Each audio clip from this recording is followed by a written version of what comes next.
Today we have a special visit from the King and Queen of Sweden.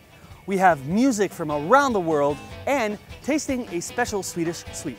All this on Jammin'.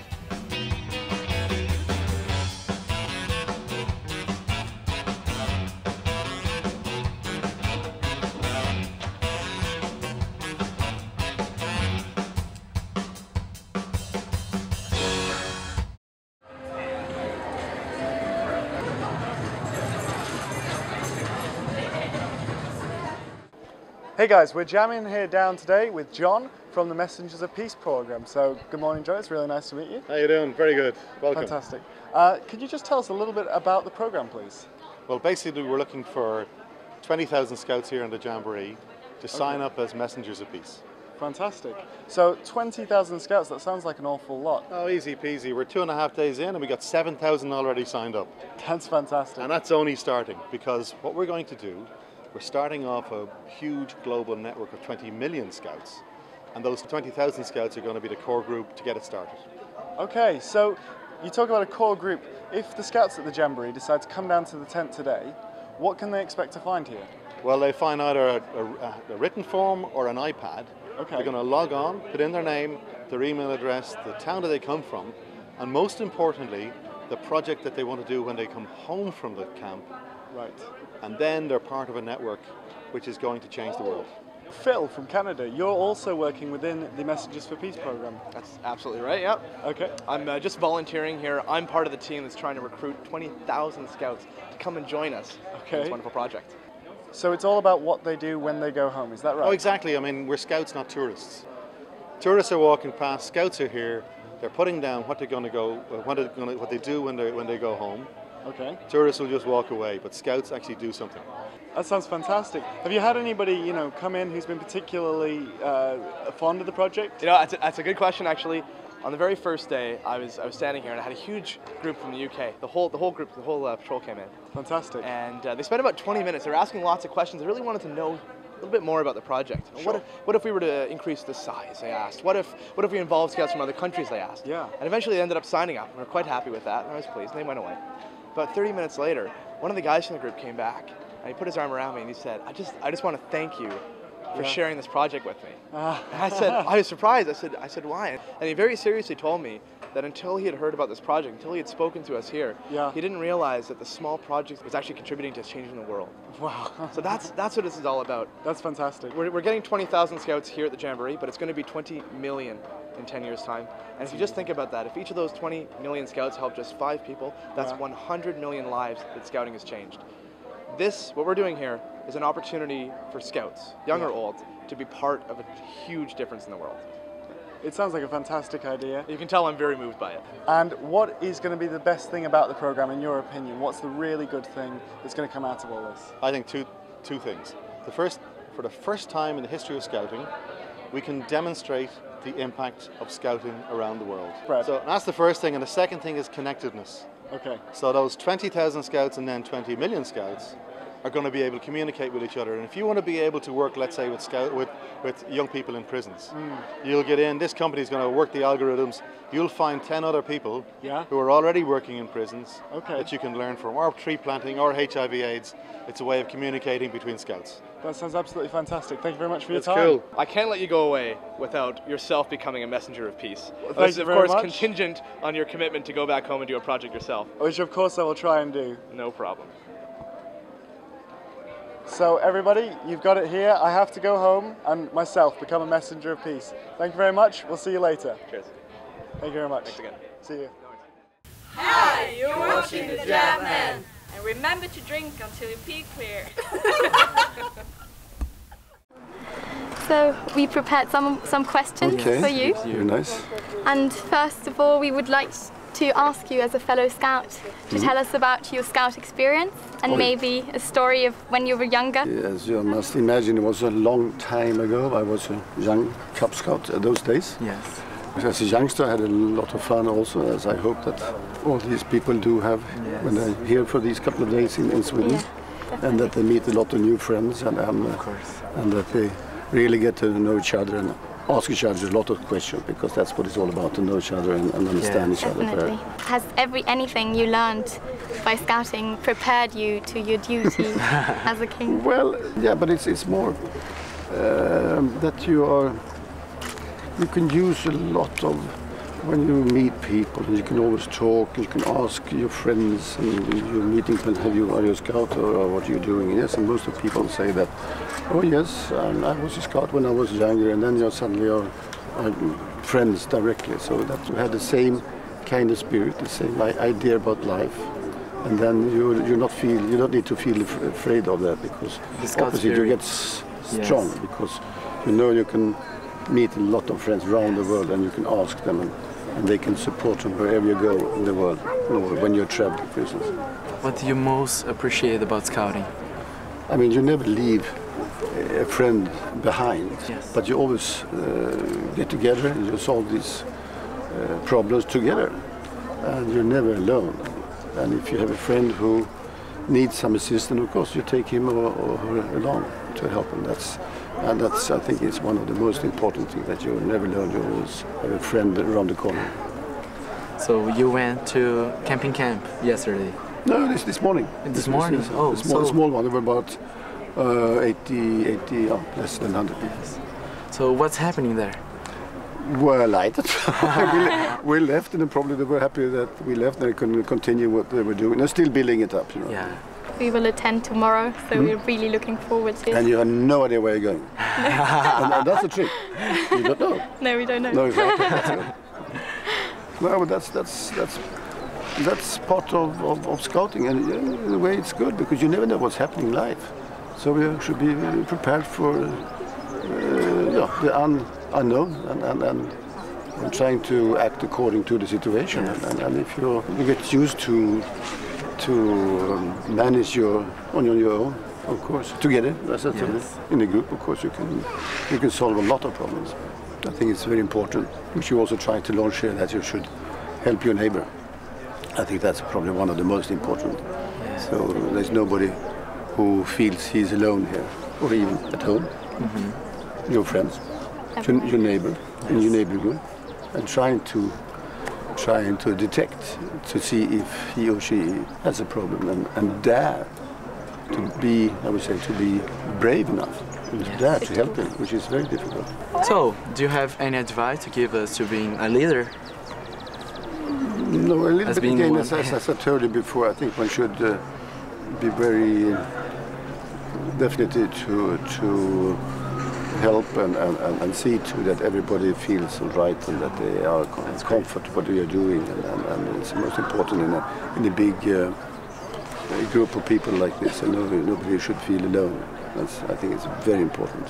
Thank you for visiting and giving us the opportunity. Okay, thank you. Very good. So, I think. Shall we do this? Yes. Okay, very good. Thank you. And Swiss time. Okay. Thank you.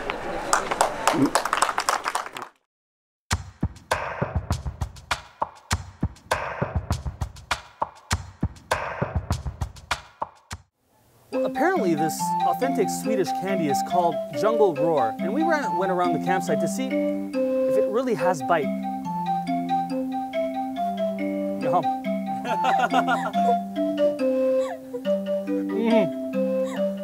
This is so good.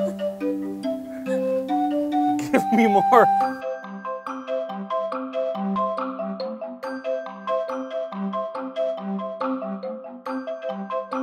Hey guys, this is Simply Silly, and today we're going to be taking some free Swedish candy around and passing it around to you guys. So let's see what you thought of it. Let's get the sign ready. Let's go! This is our cameraman Ben, and he's not working at the moment. Hey Ben, you've worked really hard. Would you like some candy? Yeah. Have some candy. What is it? It's nice. What do you think? It's good. Thank you very much. It's a bit rich. Would you guys like some free Swedish candy? Of course. Yeah, sure. Go on, take some.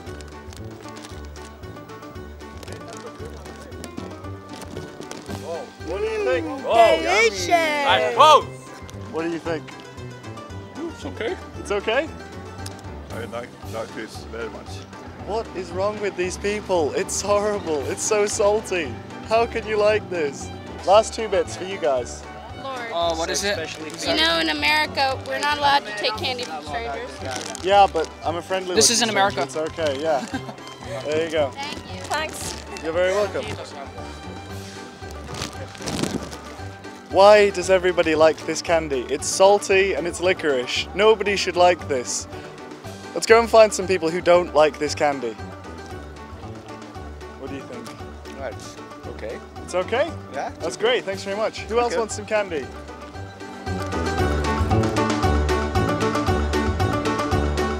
Oh my god, so many. This is sure good. Yeah, it's very good. Try it. There you go. Is it good? Yeah, it's good. It's great. Good? Good. It's Very good? It tastes very good. It's not bad. Yeah? We like it. We like it. Very good. It's very good. Very nice. What is wrong with you people? It's horrible. I don't like it. Why not? I don't like the taste. I'm very sorry. Thank you very much. No problem, man. What? Salty candy. The Swedish think it's great. That's salty. Oh! Give me more. Is it very bad? Oh, you don't like it? Yes. Thank you. Oh my god. You like it as well? This is very... Little bit. A little bit. So you don't like it? No, sorry.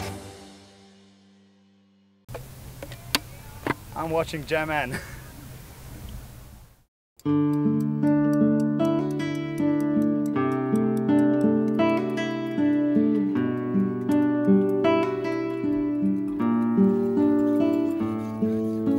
I'm Sandra, or Wolf, that's my scouting name. And I'm from the MPSC, Most Primitive Scouting Experience, which is here, spontaneous activity on the Jamboree. And we do some activities here which are like, you can practice techniques which have to do with survival. So we have like a basic axe and saw activity, but also sharpening your knife, you can learn that. We have some woodcraft activities, like making your own spoon or making some wooden toys. And we also have some fire activities, of course, because fire is always nice and handy. You can make fire with a flintstone and steel, or you can make fire with a firebow even. And we have some different kinds of, and I can show them, maybe you can, like we have a Latvian fire, which is made from one log. You can cut it in 4, and you take the center out, and you can make a little fire here.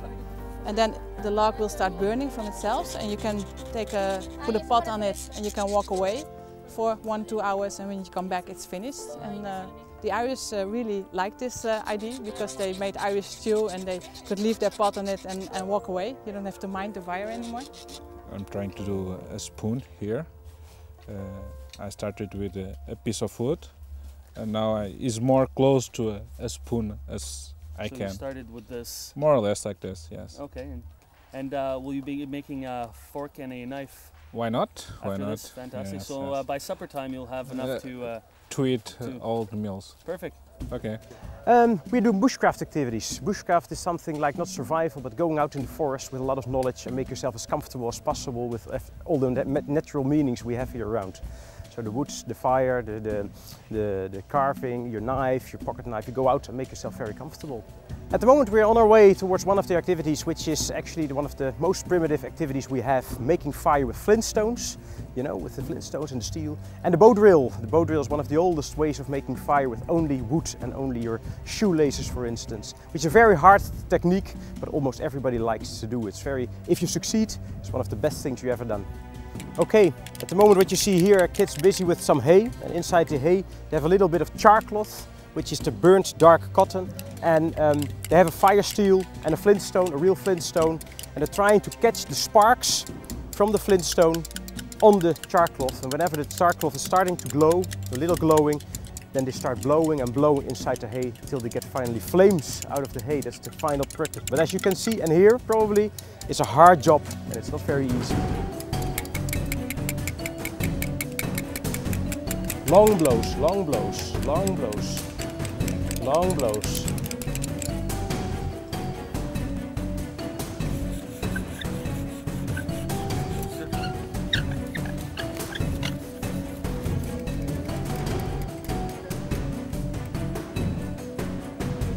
Close it firmly, close it. Oh, didn't see any. Yeah, I see flames. Yeah, I see flames. You succeeded. With the Flintstone. Coming up on Jammin', the Canadian contingent has lost all their maple syrup and is asking the public to help them find it. Ben, is that your socks? No. I think it is. No, I think so. Okay, well, I hope nobody notices. I hope so.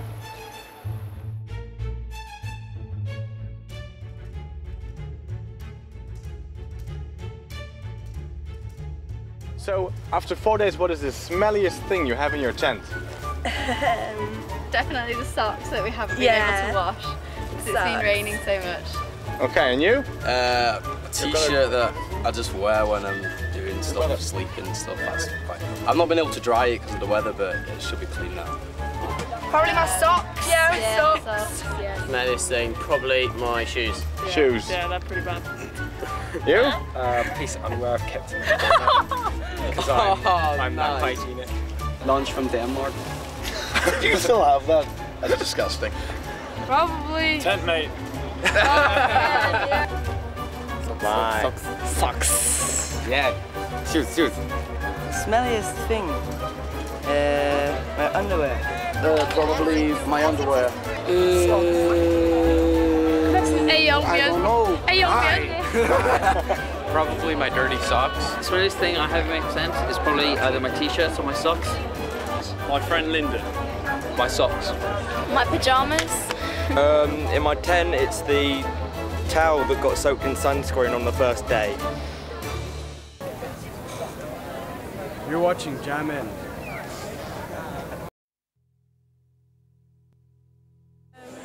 So what do you feel about Jamboree music? I think it's absolutely fantastic, you know.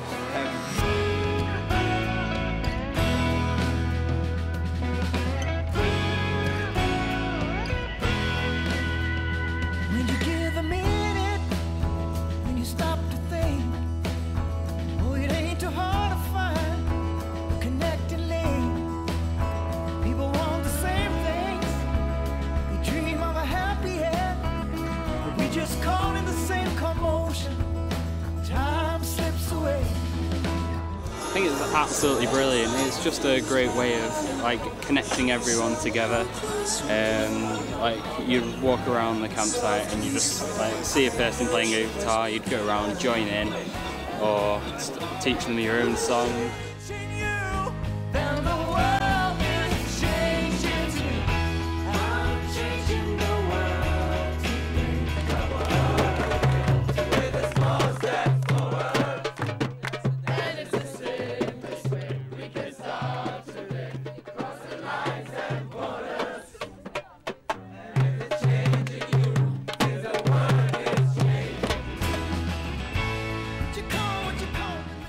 Last night we did camping camp and we had a campfire with about 6 or 7 different countries from around the world, and they all sang a different song in their language and we all joined in, and after a few verses we got the hang of it and it was really good fun.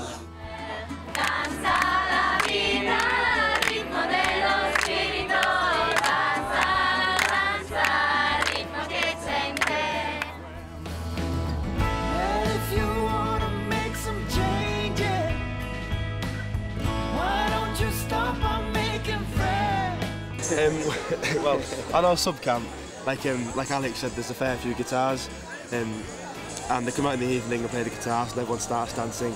It's normally the Macarena or the conga lines, but I mean, a couple of nights ago there was a huge conga line, and there must have been 100 of us going round and around the sub camp, and there's the Macarena, and it's, you know, it's fantastic. Everyone's here for such a good time, and no matter what the language, who's playing it, everyone just wants to join in. I mean, there's must have been 5 or 6 countries all singing and dancing together. And like we said before, it's just fantastic to see that unity between everyone.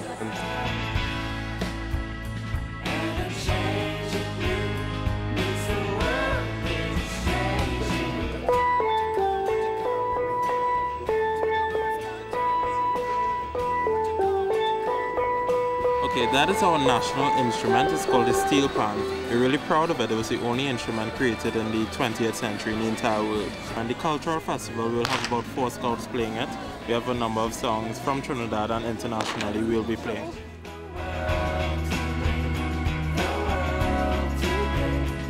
It's wonderful because I love music. I used to play many instruments. I play the clarinet now, but I used to play the violin before, and I loved it. So music is kind of like a passion for me. So when I hear music, of course I'm gravitated to it, and I listen, I enjoy, I dance. I love it. I think it's great because, yeah, there's no camp without music. It connects people.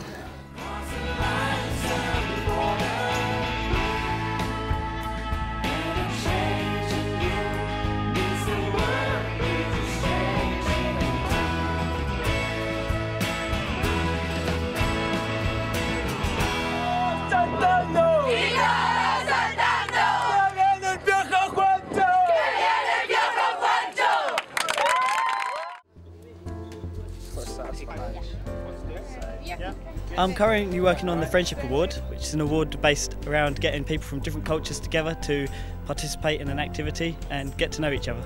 It originated back in the Jingi Jamboree in 2007, which was, so to speak, the general rehearsal for this camp. We had something called the Jingi belt, which was actually a mini explorer belt. It was a bracelet that was contained quite a lot of similar tasks that went into the present Friendship Award. Participants will expect to get together, to put their heads together from different languages and try and work out the answers to a series of questions from various sections that we've got from this booklet. The participants will be able to work together as a team from different backgrounds. They will be able to pull themselves together and get to know new friends and meet people. At the end, once they've completed it, they receive the Friendship Award, which is this badge, and that they can put on their uniforms, and it shows that they've participated. And how did you develop the design for the coin as the prize? Well, originally one of the thoughts was that if you make an award like this, you want a nice badge, because I think it helps improving on everything. So we early wanted to go for a metal badge. I work in the Faith and Belief Zone that we're sitting in right now, and this is where you can come as part of your friendship award. Sorry.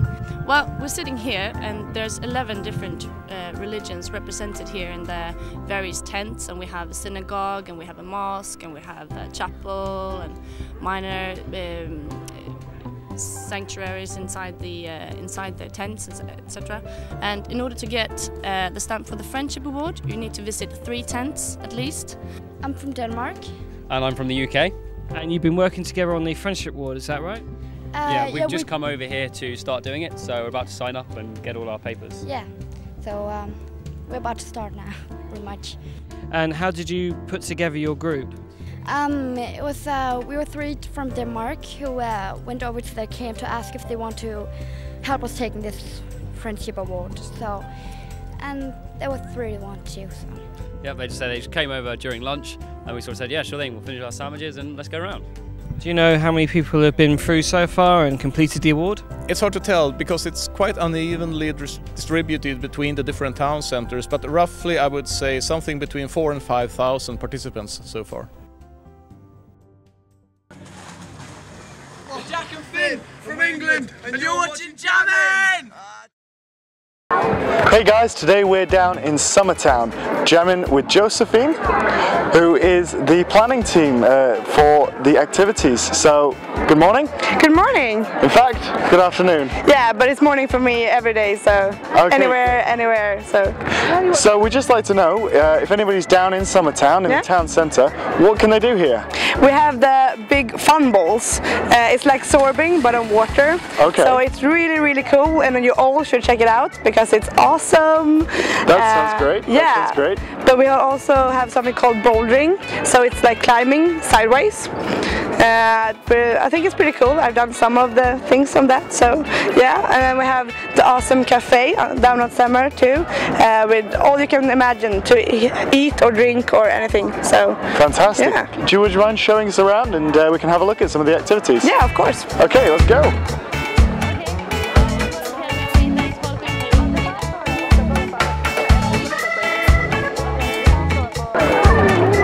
So right over by the middle of Summertown, we've got the Zorbing. So if somebody wanted to go Zorbing, what would they have to do? They have to get in the line, and then we will do our best to get them as fast as possible to do it. And the persons who's working here, the ISTs, are going to show you how to do it and what to think about. And then it's just rock and roll in the water.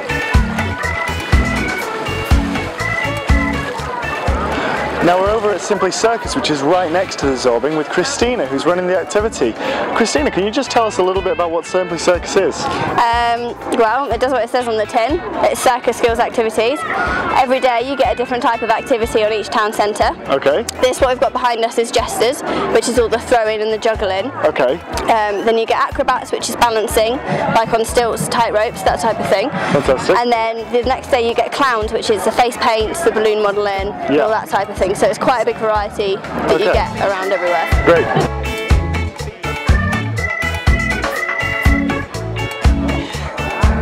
We're over at the bouldering wall, and if you could just tell us a little bit about this, what you can do here? Yeah, you're supposed to come here if you want to climb and see the wall over here. And it's called bouldering because you climb sideways. So you have grips on the top and the bottom, and it's supposed to be like climbing one color. So here you can pick orange, green, red, whatever.